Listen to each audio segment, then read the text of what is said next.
Ողջույն, ես Աստղիկն եմ։ Ողջույն, ես Սիլվին եմ։ Սովորում ենք 5-րդ դասարանում։ Սովորում ենք 168 հիմնական դպրոցում։ Այսօր կզրուցենք Լևոն Նեսի Բայզակ Միշան պատմություն վիպակի շուրջ։ Սա մի հետաքրքիր պատմություն է Շան մասին, որը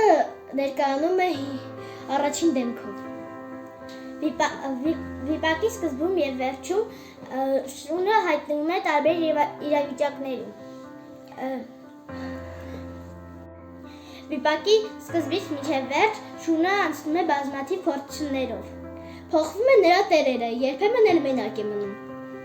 Վիպակում կան ինչպես տխուր, այդպես էլ ուրախ։ Ինձ զվարճալի թվաց այն մասը, երբ թափառականը Շանն անվանեց պարոն Ը. Իսկ ինձ դուր եկավ, երբ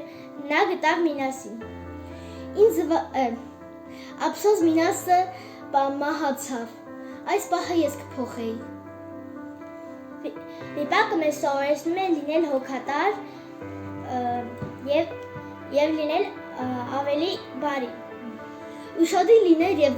լավ վարվել կենդանիների նկատմամբ։ Ես շատ եմ սիրում շուն և այս գիրքը կարդալուց հետո ես ավելի հոգատար դարձա։ Իմիջիալոց մենք գիրքը միասին ենք կարդացել, օգտագործելով նաև դասամիջոցները։ Մի խոսքով ընթերցեք։ Լևոն Նես Միշան պատմություն։